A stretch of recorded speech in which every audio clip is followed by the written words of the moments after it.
Hello, everybody. Monday, March 17. And today, really, I want to talk about something has been kind of back of my mind for a long, long time, and we just uh, media and politician and Malala Foundation and all those people who get so uh, irritated and vocal when conservative Muslim, majority Muslim, or whatever our adversary in Afghanistan or Libya or even Russia, when there is some abuses there, human rights or women oppression and uh, uh, domestic violence will be called honor killing, and Malala will come with her foundation about talking about oppressed Muslim women in the Muslim world. And but the people we do business with, Saudi Arabia, Israel, or all that, Egypt, all the abuses are ignored and looked the other way because they are useful idiots in Saudi Arabia or in Egypt or in Israel. They are useful. So we just look the other way. Genocide, we look the other way. We justify it. We rationalize it. And there is a reason why the Israelis are killing civilians and children. And what about Hamas? Do you support Hamas? And the Brotherhood, the Islam as the terrorist, and on and on and on. And the village idiot used anti-Semitism for his own vendetta and getting rid of his political enemies. And I think one day he's going to throw the Zionist project under the bus. And I think Netanyahu is a politician, and he knew that. And now it's up to the Israelis, do whatever you want. But I think we're not going to support you. We might send you money and weapon, but you are on your own. And we have bigger problem here in America. And that's how his mentality is. Ukraine, you are on your own. We have bigger problem here in America. We try to make America great. You're not the chosen people anymore. We are the chosen people here. So, but I just run into a report about those African uh, workers, especially from Kenya, uh, that they are abused in the Gulf area. And this was talking about specifically about Saudi Arabia. Uh, they are agency and politicians and leaders of corrupt regimes in Africa and wealthy Saudis. They have trade of and encourage people. They are desperate for money or a living, and they lure them to Saudi Arabia to work as a domestic worker or maids, whatever, and give example of people who are been abused, raped, beating, killed, and no repercussion, no follow up, no nothing.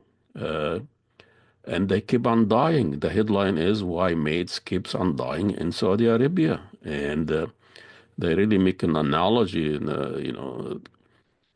about Nairobi International Airport, where you have the departure area. There are people excited they're gonna go to Saudi Arabia or Dubai or wherever, and they have T-shirt, and it's like going on a cruise.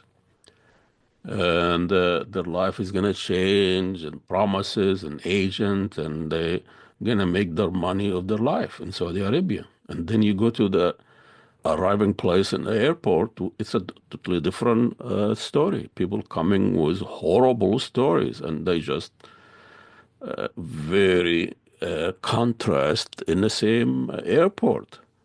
So it is really an amazing, tragic, and abuse and human trafficking and sex, wherever.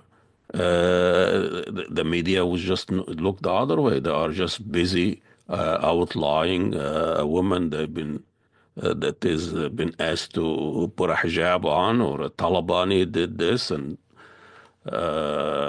close a salon because it's run by a woman, and it's the whole world is about up to arm because the Taliban abuses women, or in Syria, or in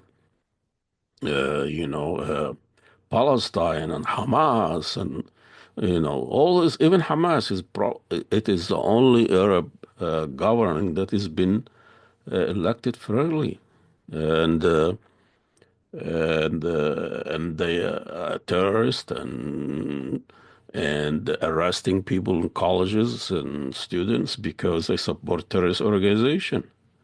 Somebody is protesting war, asking their institution to divest. The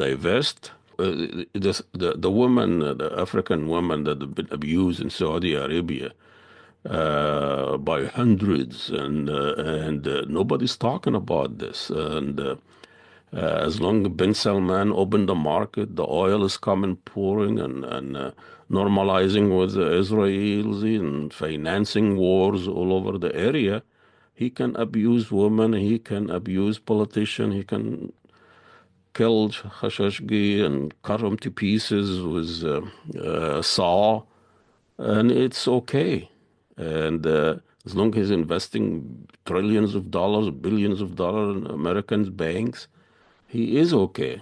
His violation is okay. And as long as now is opening not just the oil uh, pipe, but opening culture, turning Mecca to Las Vegas, and concert, and people coming there with entertainment, and diverse the attention of his abusive regime, and but East African women have been abused and raped and killed in Saudi Arabia.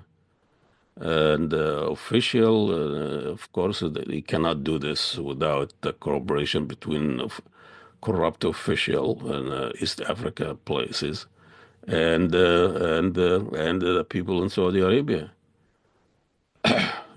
First things they take people passport, and you are really entrapped without paper. Nowadays, you cannot move. And if you abuse her, if you complain, you're done. You're done. Someone was complaining about not getting money, being harassed by their boss, and that company, the agent that sponsored them to and lured them to Saudi Arabia, told her you can swim across the Red Sea and get yourself back to Kenya. That's how abusive people are. So this is an amazing story that's even New York Times finally have a kind of report about this, and talking about their investigation, and powerful people has incentive to keep the flow of worker moving despite widespread abuse. Members of the Saudi royal family are major investors in agency that place domestic worker, politician, and their relatives in Uganda and Kenya own staffing agency.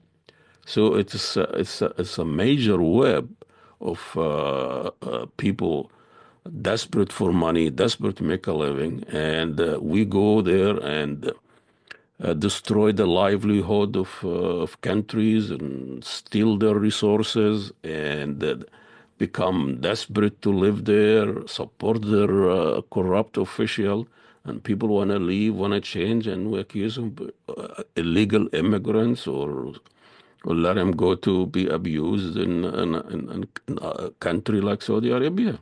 It is really reflects reality now. There is no politics, there is no values, there is no.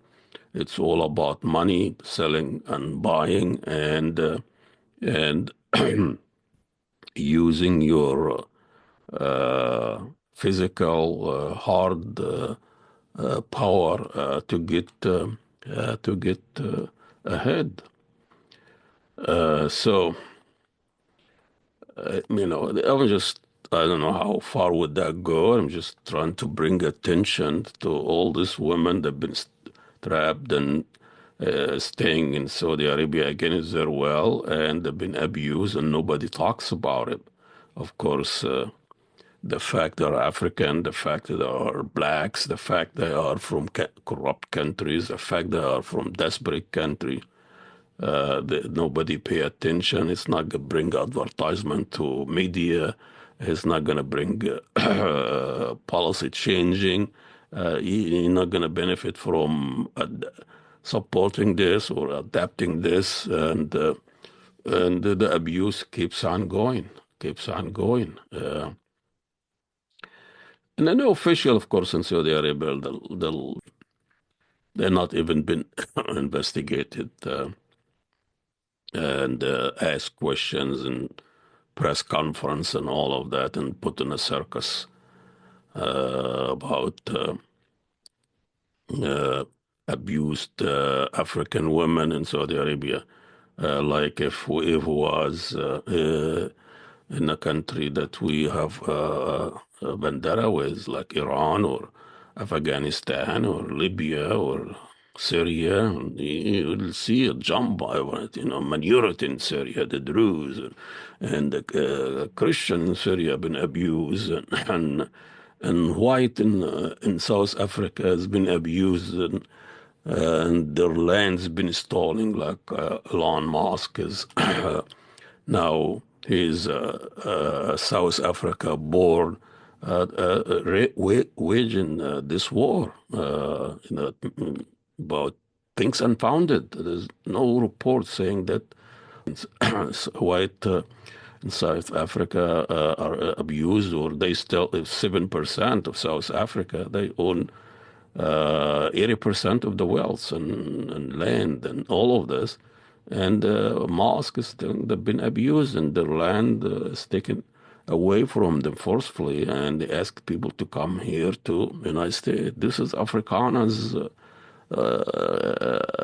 apartheid, the people who abused and used apartheid, Jim Crow policy for 80 years or so, and we supported that. Now, because Africans and try to reclaim and try to investigate abusive, and now they are abused in South Africa. So it is not really. Now we don't have a policy or politics, the end of politics, post values, post humanism, and whatever works, whatever bring money, whatever bring interest, whoever is willing to work with us, that it goes. Um, so just bring some attention to the abusive that's happening in Saudi Arabia to African women, domestic workers, maids, and it is really culminate what reality we are living in. Okay, well, this is all the ranting I have for the day, and support, follow, share, and we'll see you next week or next day or maybe the next hour. And goodbye, salam, happy Ramadan, everybody.